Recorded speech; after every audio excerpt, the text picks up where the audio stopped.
자, 여러분들 우리가 오늘 기출문제 풀이 개강을 합니다, 여러분들. 자, 교재는 이렇게 된 교재죠, 여러분들. 네, 노란색 된 교재고요. 그래서 성종항국사 기출문제집인데 최근에 있었던 모든 기출문제집을 제가 대부분 다 중요, 증여를 다 넣어놨어요. 그래서 문제가 기존에 있었던 기출문제집보다는 상당히 늘어났다. 그래서 이 강좌는 최신 기출문제 위주, 대체적으로 3년치 정도 위주로 해서 문제를 진행할 거고요. 이 문제풀이를 진행을 하면서 여러분 잘 알고 계시는 것처럼 최신 기출문제 풀이에다가 여기다가 여러분 이제 기본 이론을 다시 한번 정리를 해드릴 겁니다. 이건 이제 실제 시험에서 나올 가능성이 굉장히 높은 핵심 이론들이 있어요. 한국사에서. 우리 반드시 봐야 될 것들. 그렇죠? 네, 그런 것들을 정리하고 그리고 이제 실제 시험에서 당락을 결정짓는 최고 난이도 문제가 있을 거야. 그렇죠? 네, 그걸 우리가 뭐라고 얘기하지? 심화 이론이라고 얘기를 하죠. 그래서 요거를 세 가지 정리하는 강좌가 이 강좌입니다. 실제 여러분 그래서 우리가 시험을 앞두고 마지막으로 최종 정리를 한다고 생각하시면 돼요. 그래서 이렇게 강좌가 진행된다는 거 말씀을 드리겠고 단원은 여러분들 총 1단원부터 몇 단원까지 30단원으로 구성이 되어 있어요. 이 단원을 선정한 기준은 흔히 시험 문제에서 자주 출제되는 빈출이라는 표현을 쓰는데 빈출 주제, 테마를 제가 30테마를 정했습니다. 그래서 여러분들 우리 교재를 한 장 넘겨보시면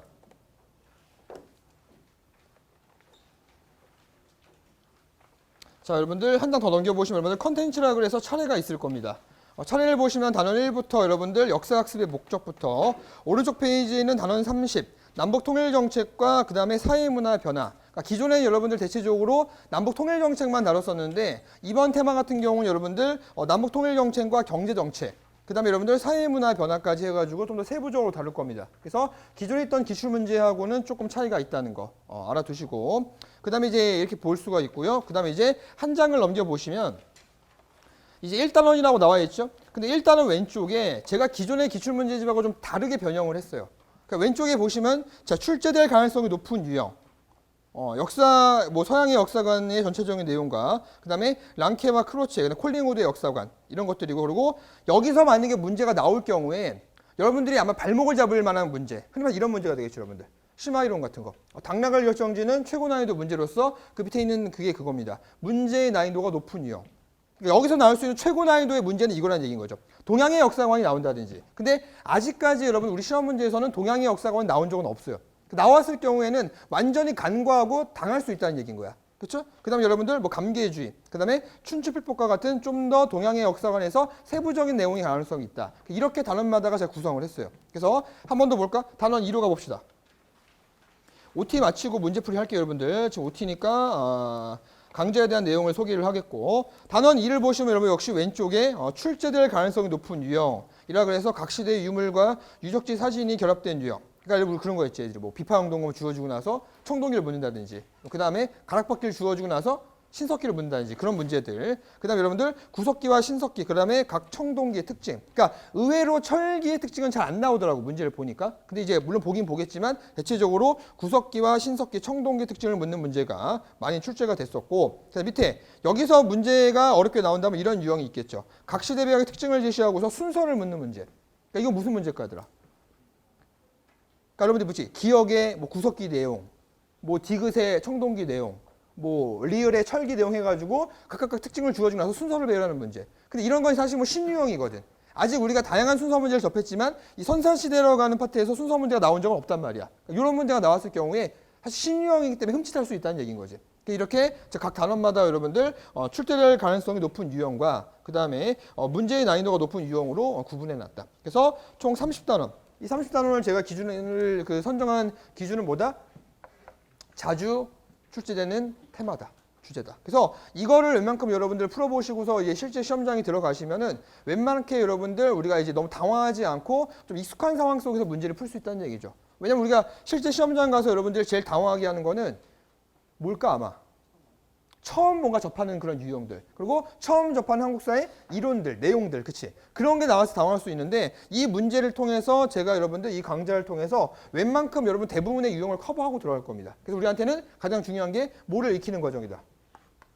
익숙함.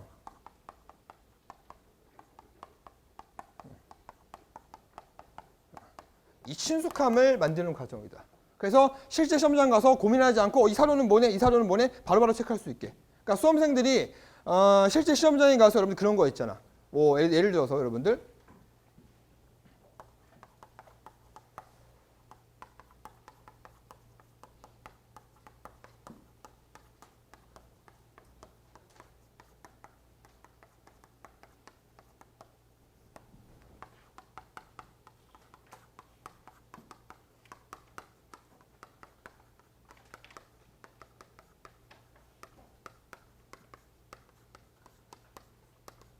이런 사료가 나왔어요, 여러분들.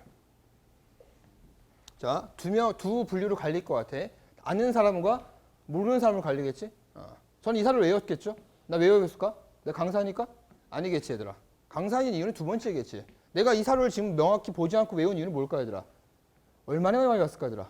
난 15년 동안 이 사료를 1년에 수천 번 이상 봤을 거야. 문제 풀이할 때도 보고, 기본 이럴 때도 보고, 그렇죠? 이 사료가 뭔지 아세요? 대중의 개량적 이익을 위해서라도 종래의 소극적인 태도를 버리고 열심히 합쳐서 분연히 싸워야 할 것이다 라는 내용이 뒤에 붙여져 있어요.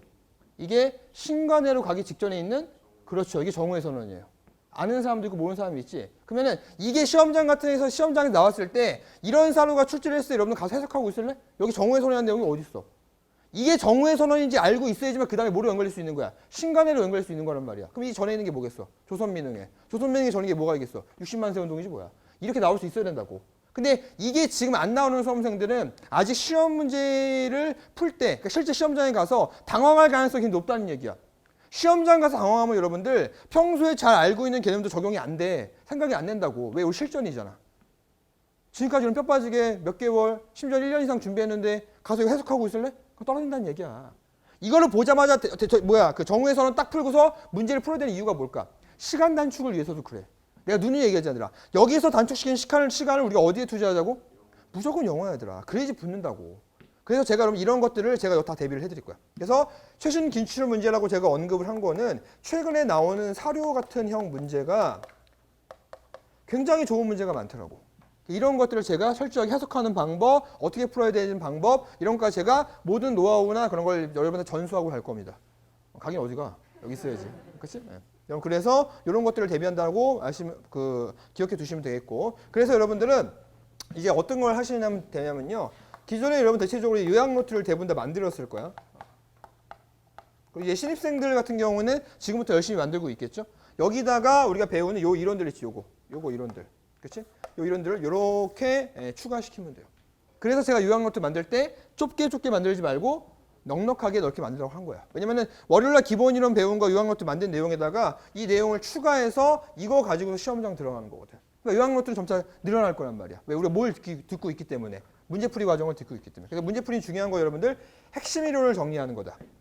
여러분들 심화 이론을 정리해서 실제 시험에서 여러분들 당황하게 만드는 그런 모든 문제까지 대비를 하는 거야. 그래서 제 목표는 이건 두 번 말하면 입 아프지 얘들아. 여러분들 만점 만드는 거. 만점을 목표로 해야지 얘들아 95점이 나온다. 근데 이제 수험생들이 대체로 하는 얘기가 그래도 뭐 이렇게 스스로 겸손하게 생각하는 건지는 모르겠는데 뭐 90점 이상 나오면 좋겠다. 여러분들 90점으로 목표로 하면 절대 90점 안 나와.